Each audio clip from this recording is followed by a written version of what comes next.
All right, folks, we are talking about appendix carry, and we're asking the question, is this a safe way to carry? No way, bro. All right, well, cut it. I know this guy. This guy's the worst. Cut.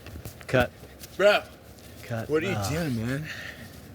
You look like you're about to shoot your bingo off. It's so nice that you're all Corona safe with your Corona chin strap there. Dude, you gotta be safe. We're out in the wind. Yeah. Why are you talking?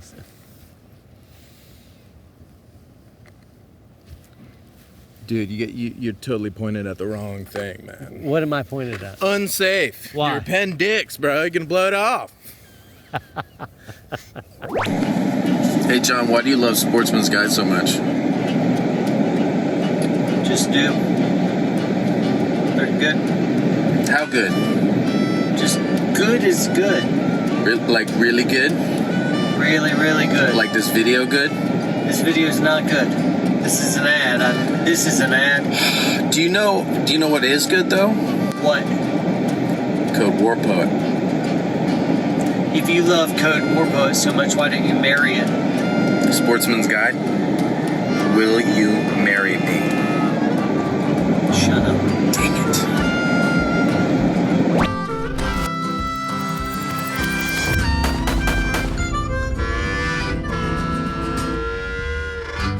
All right, hey folks, welcome back. I've got a box of goodies here to help me underscore a point regarding appendix carry and whether or not it is safe. When I'm not carrying appendix, occasionally I'll put it on an ankle or I'll carry it in a bag, though generally day in and day out I'm carrying in this configuration. Now for the purpose of just safety, know that I've got all kinds of different configurations. This is a blank gun, so it's meant to shoot blanks, and it's built for like martial arts so that you and I could roll around on mats, pull guns, and literally do contact shots shooting each other.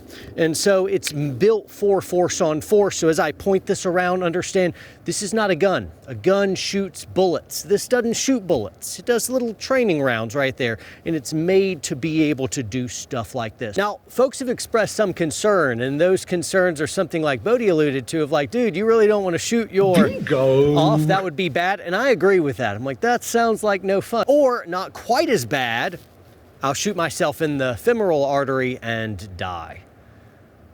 Now, I don't want to die, and I don't want that worst thing to happen either, but I'd also like to look at the other carry options regarding 3 o'clock, that's right here on the side, and then 4 o'clock is right back here, kind of in the small of the back, as if you imagine my body as a clock. Here's my 4 o'clock position.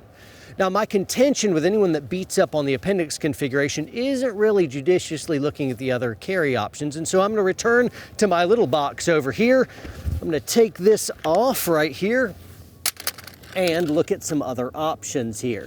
Now, first off, I've just got a holster right here, and I've got a lower for a gun here, and I'm going to put it at the 3 o'clock position right here, and I want you guys to just kind of reason with me a moment. This is letting you just kind of see the bore and where bullets are pointing, and just know that if I'm carrying in this position here at the 3 o'clock, and I have anything of an open stance like I'm standing with my legs shoulder width apart, know that that muzzle is in fact pointing down through my leg. So it's not just kind of clipping one of the boys on its way out. It's my whole leg is now in viewpoint of that. And you can see based on how I have my leg. Now, if I follow this right here and straight down like this, yep, it just made contact with my leg right there. And as I push harder, and I'm keeping that nice straight and in line, yep, that bullet would go straight down through my leg, blow out my knee, and might exit somewhere right over here at my ankle. And so I'm just saying, if a gun in the holster still counts as flagging, the 3 o'clock position is really unsafe. Appendix would be unsafe. Let's try out the 4 o'clock. This is the 4 o'clock, and you see the little bit of an angle now. Instead of it straight in line with the holster, now it's at an angle. And you can see, if I was to follow this straight down, following it down, immediately contacts the butt cheek right there. You'll have to take my word for it. Some of you guys are like, let me see down there. I'm like, hey, bro, that's super. That's not gonna happen. Just know, hey, 4 o'clock position is also taking off flesh. Now here would be kind of in and out, and Suffice it to say, if this gun goes off in the holster, carried at the 4 o'clock position, it's going to be making me bleed as well. And so whether you're appendix 3 o'clock or 4 o'clock, the most dangerous of all three of them really, to me, looks like the 3 o'clock because the most amount of carnage is being done. Now, some will say, hey, John, with the appendix carry, if that gun goes off, hey, this could blow off one of your boys, or at the femoral artery. And to those people, I hear that all the time, your femoral artery. I say, where do you think the femoral artery runs? You know, I've mapped this out some, and it basically connects right here, a fork in the road, comes down, and it basically skirts to one side of your pelvis, and then it runs down. I thought it followed more of the femoral bone, but it kind of disconnects and runs down a bit right here. Anyway, it looks like if I'm going to shoot anything off, it's going to be down in here. It's not up in here, and my muzzle kind of comes down. This is all too much. I realize how heavy this video is regarding crotch shots here. I apologize for that. Some of you guys like this way too much. You're already in the comments just being like, this is it. This is a commenter's field day. So many jokes, so many uncomfortable things. No, I'm uncomfortable. This is a labor of love.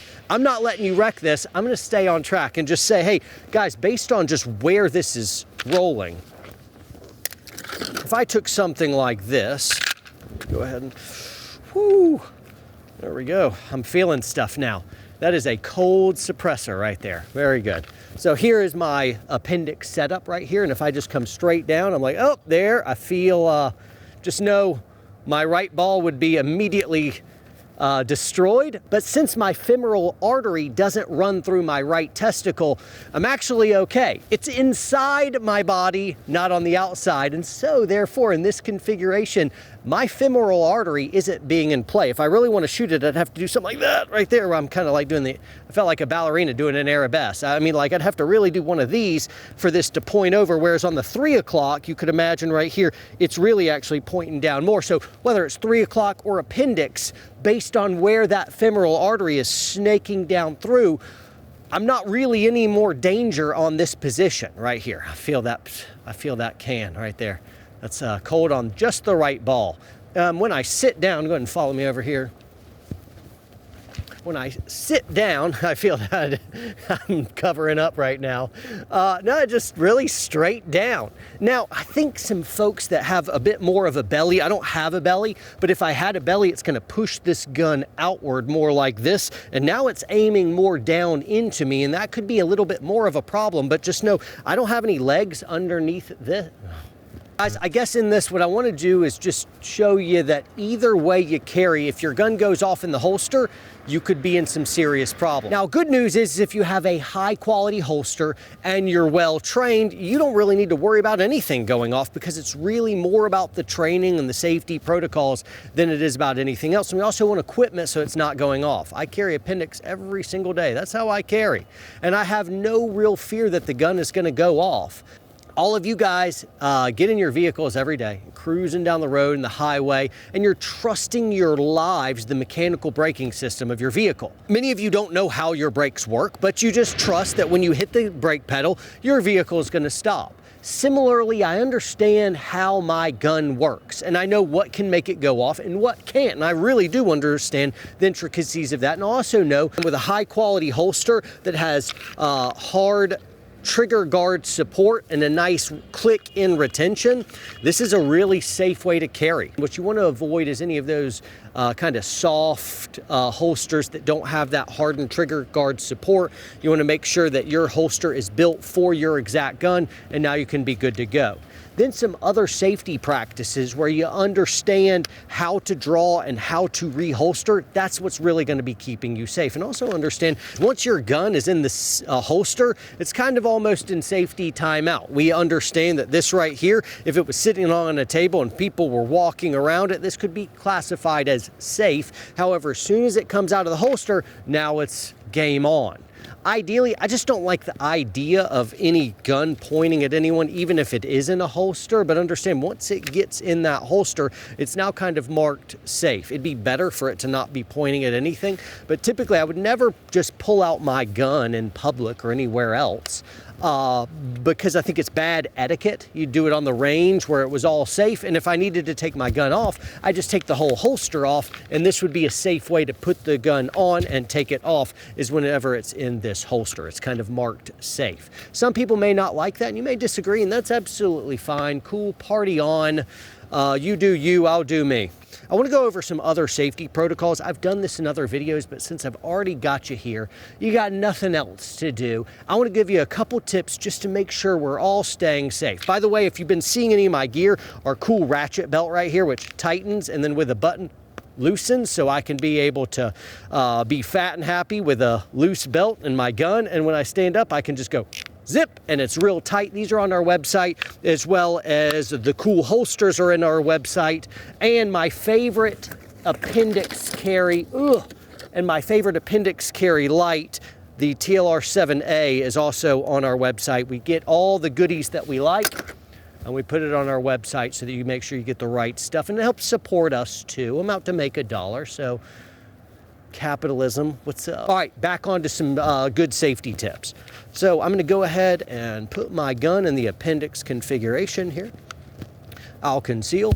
And now my first step in drawing is I want to defeat garment. If something goes wrong and you have any safety infraction, something terrible happens, oftentimes it'll go with garment. So pro tip, guys, make sure you're going over and beyond to defeat garment, right? And you want to be able to pull that way up and high. I get my master grip right here, and this is critically important, making sure my finger is completely straight. And as long as it is, when I pull straight up, there's no possible way this gun can go off. The only way to make this gun to fire, I mean, I can hit it with a hammer and do whatever I want. It cannot go off unless you pull the trigger. It has lots of different safety mechanisms, 3 safety mechanisms, including drop safeties. There's 2 internal, 1 external, that allows this gun to be very, very safe. Just because you don't see an external safety switch on the side doesn't mean it doesn't have safeties, because it does.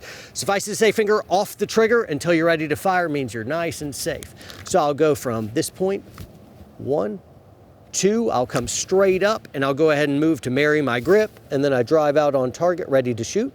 And then when I'm ready to holster again, my finger comes off the trigger, goes straight on the frame. I'm in no hurry now to come out, and I watch my gun go in the holster. And for a little extra insurance, you can go ahead and kick your hips forward some and go, and if you meet any resistance, stop until you feel that click, and you're good to go. If you keep with those little safety protocols, guys, you're gonna be good to go. But I'm tired of people throwing mud at folks when they're saying 3 o'clock is good to go, but appendix is super dangerous. I'm like, hey, it's guns, it's all dangerous. But if you follow the right safety protocols, you're good to go. I've seen lots of pictures of people blowing stuff off in the 3 and 4 o'clock position, and oftentimes it happens when they have some leather holster that's worn and a flap starts getting folded over, or there's some type of pencil that's sticking in a car seat that sticks up and pulls a trigger, something goofy. And so what I'll do is I'll watch people trying to dig around for their holster, and some people with kind of love handles, they're angling the gun into themselves to kind of use it to feel their way in the holster and then drive it down, and like, all that's really trash. You want to make sure you're able to see your way into the holster. If you got some belly fat, go ahead and take that belly fat, lean over and pick it up out of the way some, and then you're able to drive straight in. If you meet any resistance at all, stop. And it's best if you can visually verify that the holster is in fact empty. As it's getting colder weather right now, zippers or drawstrings inside the holster can be really, really bad and could pull triggers as you're holstering. So we make sure we go ahead and defeat garment. I look straight down in and see that it is clear. My finger is on the frame. I go in, right there until it clicks, and now it's good. Cannot go off. And so this is how I roll. Some of you guys will freak out and you don't like how I carry or even like my explanations. That's okay. I'm wrong, you're right, and all my explanations are idiotic. Guys, if you liked this video, and even if you didn't, just a little bit of esprit de corps, go ahead and hit the like button, subscribe, toggle notifications bell to all. Share this video because sharing is caring. And shop our website, right? Because Warrior Poet Society, what's up? We're awesome. And so are you.